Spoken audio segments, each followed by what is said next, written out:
अस्सलाम वालेकुम नाज़रीन, मखदूमी जामिया मस्जिद शरीफ जालिया में ईद उल अजहा की नमाज बड़ी ही शान शौकत के साथ अदा की गई, जहां पर कसीर तादाद में फर्जंदाओं ने शिरकत की। नमाज से कबल उलमा कराम का बयान हुआ, जहां पर हजरत इस्माइल अलैहिस्सलाम की सुन्नती कुर्बानी पर रोशनी डाली गई।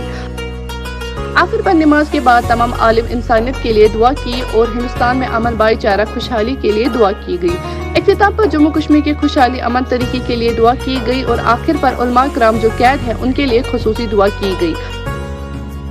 और गवर्नर इंतजामिया से अपील की गई कि मजहबी रहनुमाओं के साथ साथ जो भी नौजवान जेलों में कैद हैं उन्हें आज़ाद किया जाए और इश्क भरी आंखों से मीर वाइज कश्मीर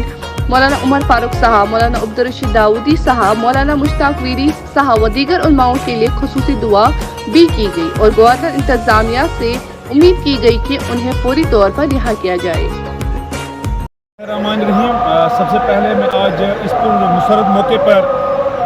पूरे आलम इंसानियत को दिल की गहराइयों से ईद उल अजहा की बहुत बहुत मुबारकबाद पेश करूँगा। और मैं आपको बताऊँ, यहाँ पर हमारा इलाका जो जालिया है, तहसील मंडी में ये इलाका है, तो आज यहाँ पर मामूर के मुताबिक, ऐलान के मुताबिक जो है वो नमाज ईद उल अजहा यहाँ पर जो है वो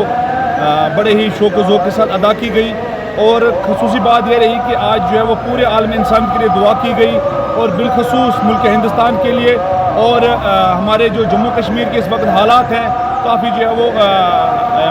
मैं ये कह रहा हूँ कि परेशान हाल लोग हैं, तो उनके लिए यहाँ पर जो खुसूसी दुआ की गई। तो फर्जंदान तौहीद ने यहाँ पर जो है वो बाहरी अक्सरियत में यहाँ पर तशरीफ़ फरमा कर नमाज अदा की। तो मैं अरकानी कमेटी की जानिब से और अहलिया ने यहाँ पर जो हमारा मोहल्ला है, यहाँ के हमारा इलाका है या हमारी तहसील है, इनकी जानिब से पूरे आलम इंसानियत को दिल की गहराइयों से मुबारकबाद पेश करूँगा और अल्लाह करीम से ये दुआ गो हूँ कि अल्लाह करीम इस ईद सईद के सदक़े में हमारे कबीरा व सगीरा गुनाहों को माफ़ फरमाए और हमारे मुल्क हिंदुस्तान में और जम्मू कश्मीर में अमन, चैन, खुशहाली और भाईचारा का पैगाम पहुँचाए।